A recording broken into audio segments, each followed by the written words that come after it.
그러면 의사일정 제2항 형사소송법 일부 개정 법률안을 상정합니다. 배부된 요약본을 참조해 주시기 바랍니다. 의사일정 제2항 김용민 의원 대표 발의 형사소송법 일부 개정안은 피고인이 대통령에 당선된 날부터 퇴임일까지 공판 절차를 정지하는 내용으로 헌법 제84조의 대통령의 불소추 특권의 취지를 형사소송법에 명문화하여 법 해석의 충돌을 방지하고 대통령직의 안정적 수행을 보장하려는 입법 취지입니다.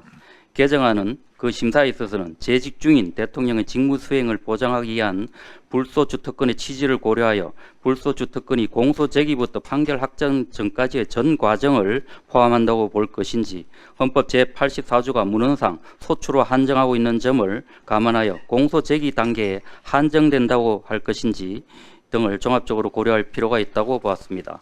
또한 공판 절차 정지 규정의 적용 시점을 있어서는 헌법상 재직 중이라는 문구와 관련하여 당선된 날부터가 아니라 임기가 개시된 날부터로 할 필요성이 없는지, 그리고 대통령이 내란 또는 외환의 죄를 범한 경우에도 공판 절차가 정지되는 것인지 등을 명확히 조문으로 할 필요성 등에 대한 추가 논의도 필요하다고 봤습니다. 이상 보고를 마치겠습니다. 대통령이 재직 중에 정한 범죄로 인해서 소추되지 아니한다는 규정을 한 것으로, 이것은 결국은 대통령이 직무 수행의 안정성을 보장하자는 거 아니겠어요? 예. 그렇죠.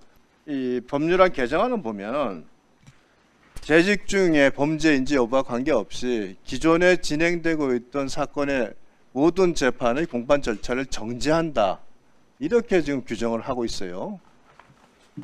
그러면 결국은 우리가 불소추 특권으로서 인정한 부분보다도 무한정 확대해서 그 대통령의 재직과 관계없이 저지른 범죄에 대해서도 재판 진행이 중단된다, 이렇게 판단하고 있습니다. 이 법은 그와 같은 법의 내용이라고 보여요. 지금 이 형사소송법 규정은 재임 중의 행위가 아닌 기존에 받고 있는 재판에 대해서 대통령 재직과 전혀 관계없는 범죄로 재판을 받고 있는 이재명을 구하기 위해서 공판 정찰을 중단한다는 얘기예요. 이렇게 특정한 그 후보를 위해서 법률까지 개정하는 것이야말로 이거 북한의 김정은 체제나 볼 수 있는 거 아닌가요? 너무나 당연한 걸 때를 쓰니까 법으로 만들려고 하는 겁니다. 헌법의 84조에 소추에 면제된다고 하는 것은 방금 헌법재판관께서 반대 의견에서 썼던 것처럼 기소를 하고 공소유지를 하고 그 결과에 따라서 항소 제기하는 그 일련의 절차를 의미하면서 헌법 규정에 소추라고 적어 넣은 거예요. 그런데 아니 지금 변호사까지 하셨던 분들이 갑자기 그 소추에는 어떤 건 해당하지 않는다고 때를 쓰기 시작하니까 이게 날벼락에 나는 것처럼 비상경험을 하질 않나. 헌법재판관 권한쟁의에서 헌법재판관 임명하라고 하는데도 안 하지 않나. 대법원이 정치 한복판에 뛰어들질 않나. 이제 세상에 믿을 수 있는 상황이 없어지게 된 거예요. 그래서 너무나 당연한 규정을 지금 이렇게 우리가 시간을 허비하면서까지 해야 되는 겁니다.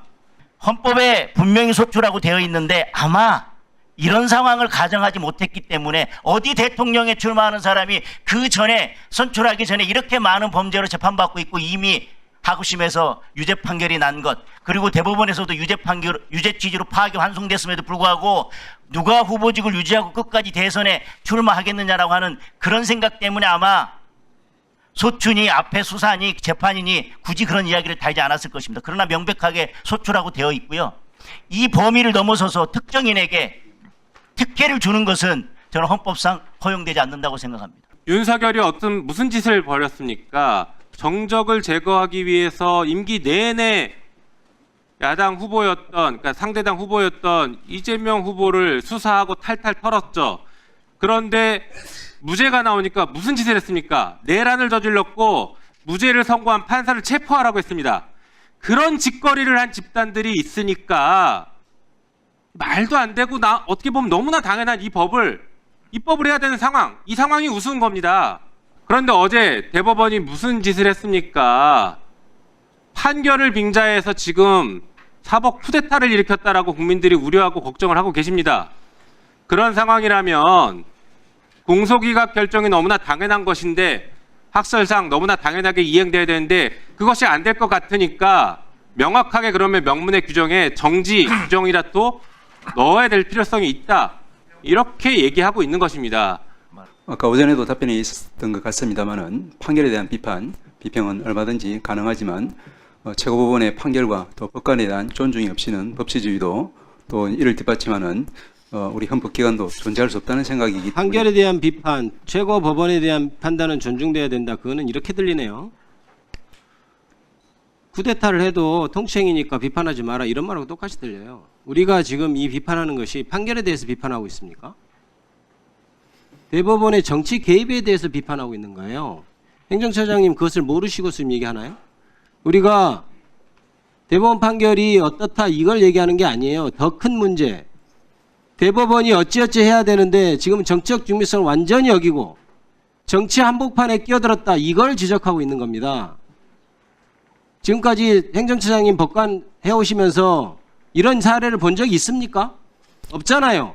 저는 말씀하시죠. 예, 사안마다 다 특수성이 있기 때문에 제가 일률적으로 그렇죠. 이번만 특수성이 있어요. 이번만 특수성이 있어요. 34일 만에 접수행위 34일 만에 재판이 결정이 됐고 저는 어제 대법원의 판결로 인해서 저는 사법부가 거의 이 사회에서 신뢰를 잃었다고 생각합니다.